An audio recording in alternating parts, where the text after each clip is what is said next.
I was hanging out in the fish cave late the other night and just had the light bulb go off, had an idea, something crazy to put in the tubs, and that's what we're doing.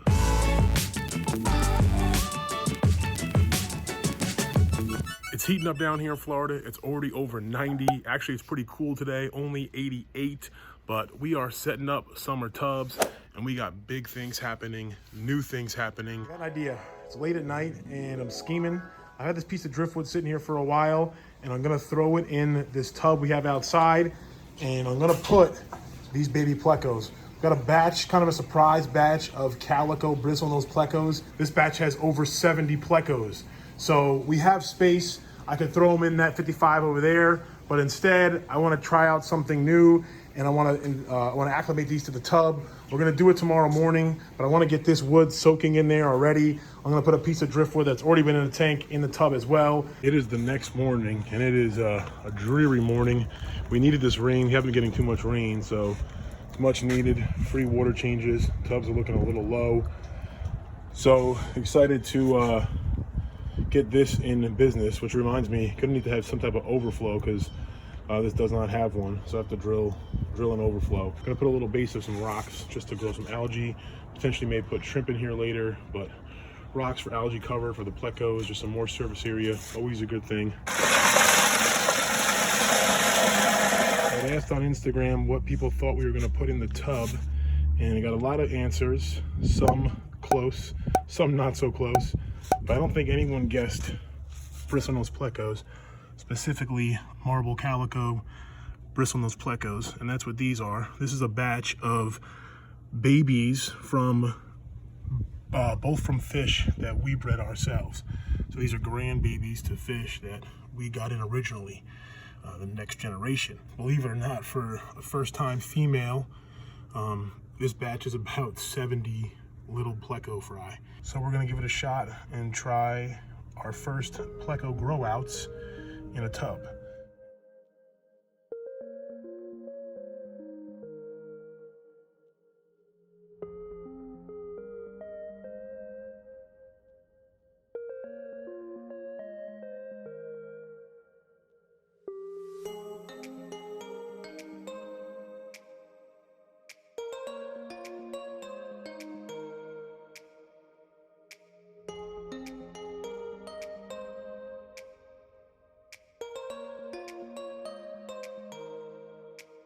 All right, so now that we got the plecos in there, we're not done. If you were paying close attention, you might have noticed that there is some mosquito larvae in here, and we want to make sure that we have something to eat them. So I think I have just the right species. I'm not sure if these two are digging up the backyard or trying to tell us that we need to put a pond right here. What do you think? Now this next one, I think at least one of you guys got it right on Instagram, and that is gonna be fancy guppies, specifically the mixed mutt fancy guppies. As you can see here, we got lucky seven males, and then we're gonna go with 14 females for a total of 21 fish, which happens to be my lucky number. Little inside scoop as to why.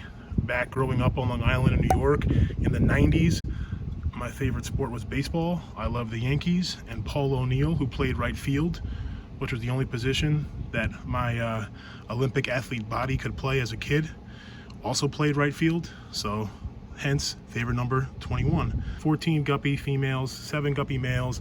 These females are all should be already pre-hit, to be honest. I specifically took out all the fry. There's no fry in here. These came from my 55-gallon mixed mutt guppy tank. That way, if I see any fry in here, I know that they were dropped while they were in here. Females, like I said, I made an assortment of kind of just, some came from the 3/4 black, round tails, other ones are from all different ones, double sword tails, etc. I do have some double swords here. You can see kind of a blonde double sword, but I went with some that have some nice top color. Obviously, we're gonna be growing these out in the pond. Their final homes may not be pond guppies, but I think it's cool that while we get to enjoy them, we'll get to enjoy them from the top. And typically guppies with color on the top are bright, vibrant guppies all around. But we're gonna set these guys in here and get them temperature acclimated and then do our acclimation process. What we always do, just slowly add a little bit of water from the tub that they're going to be into the container, and then we'll come back and do that a few more times.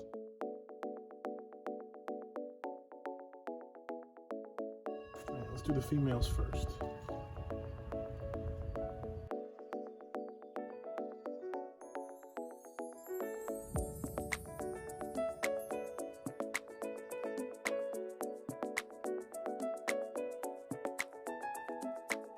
They're kind of staying together. It'll be interesting to see when we release the males, if they find the females or what happens.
See if they find some mosquito fry soon. I bet you they do.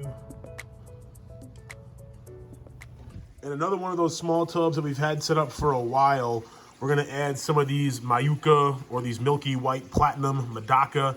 And that's how they really are usually admired, is from the top. They have that nice kind of platinum fluorescence on the top. And I'm going to select, I've actually already placed 2 females. It's the 3rd female with some eggs right there. Excuse the algae on the glass. Because of the Hillstream loaches, I do not clean the algae off this glass. So in addition to those females, I want to also add some males. See how the top fin is kind of long and the bottom fin is like a skirt? That's a male. Another female right there holding eggs, not as skirty. Subtle differences that I'm trying to learn. I'm gonna grab a few males and add them to the 2 females that we already have here that I picked out with eggs. I lied, we're not just adding 1 species, we're gonna add some blue shrimp also. When I was netting out some more of the Medaka, 1 blue shrimp got in the net and I was like, you know what, that makes sense. We've had some mixed results with shrimp outside in the tubs before. And by mixed results, I mean mainly negative results, because we had, at one point we put shrimp in 3 of the 4 tubs and we only got some shrimp, just about as many as we put in, maybe a few more out of the 1 tub. So we're kind of 1 for 3, and even that 1 was kind of Take 8 out of there, put them in here, and hopefully these 8 will turn into 80 in a few weeks and months. And then we ended up going with 5 of the rice fish. We got 3 females. I think they were all holding eggs, and then 2 males. So the plan is to put them into this pond right here, which should work out. Of the ponds, it has one of the best amount of plant coverage right now, and I want to set them up for success, seeing as how, you know, they already have eggs. But I'm going to float them for a little bit. I also been putting some of this netting. I put a little branch and some netting over the pond with the guppies and plecos in it also. But I do have a more permanent plan. We'll do another video on that coming up, on how to solve the issue of these nets and them staying on top to keep some frogs and some birds and maybe some cats out. Let's get these guys acclimated, and then we'll get them released and hopefully get this pond full of Medaka. So the rice fish and shrimp have been acclimating, and I think they are ready to go in. Update on the tubs, and Corey at Aquarium Co-op mentioned this the other day as to why he upgraded and started using only these, you know, stock tank Rubbermaid tubs or stuff like that. After going to the 3rd season, literally the littlest amount of pressure, this stuff is brittle. So I think this is gonna be the last season for these blue tubs.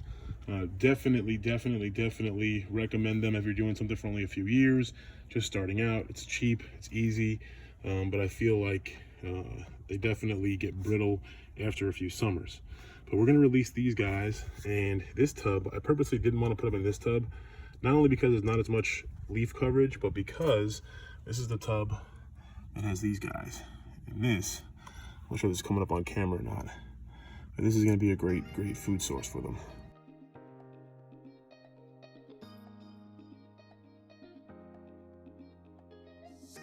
Looks like they're gonna hide on us. Oh, just as I say that, one comes to say hello because I just put some mosquito larvae in there. Excited to see how these guys do. Subscribe if you haven't already. If you guys want to check out some more tub videos, you can do so by clicking right there. Other wild fish tank antics right there. As always, stay positive and stay passionate.